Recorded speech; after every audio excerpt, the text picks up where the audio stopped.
गीता में विज्ञान का ज्ञान किसमें? गीता में राष्ट्र गौरव किसमें है? गीता में राष्ट्र गौरव किसमें है? गीता में जीवन जीना कौन सिखाता? गीता में जीवन जीना कौन सिखाता? પ્રવીણસિંહ વાઘેલા અધ્યક્ષની જવાબદારી છે પ્રાથમિક શૈક્ષિક મહાસંઘ ખેડા જિલ્લો। આજે અમારી રજૂઆત સમાજ તરફી છે કે ધોરણ 1 થી 8માં શ્રીમદ ભગવદ્ ગીતાજીના નૈતિક મૂલ્યો આધારિત અભ્યાસક્રમ ગુજરાત સરકાર દ્વારા દાખલ કરવામાં આવ્યો છે।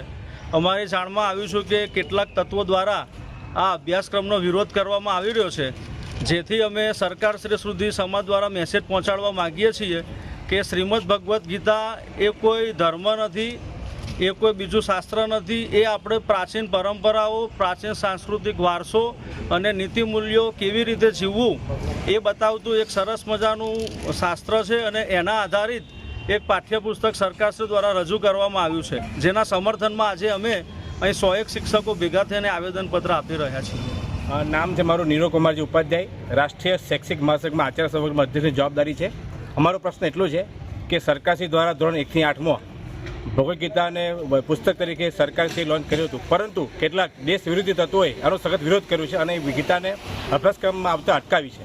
અમે આ બાબતનો સખત વિરોધ કરીએ છીએ, કારણ કે ભગવદ્ ગીતા એ જીવનના મૂલ્યોનો ગ્રંથ કહેવાય। એ પુસ્તક નથી, કોઈ ધાર્મિક પુસ્તક નથી, એ જીવનના મૂલ્યોનો ગ્રંથ છે કે જેથી બાળકોને સંસ્કારની જરૂર પડે છે અને સંસ્કાર દરેકમાં હોવો જ જોઈએ। કોઈ બી ધર્મનું બાળક હોય, પરંતુ સંસ્કાર એ મેઇન વસ્તુ છે અને સંસ્કાર આપનારી એક જે છે ભગવદ્ ગીતા છે, તો આ ભગવદ્ ગીતા એ દરેકમાં ખરે હોવી જોઈએ।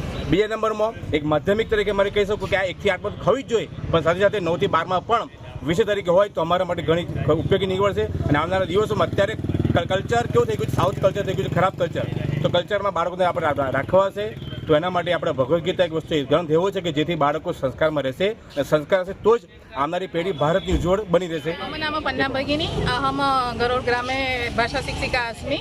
अहम राष्ट्रीय शैक्षिक संघे विभागे महिला अध्यक्ष अस्मि।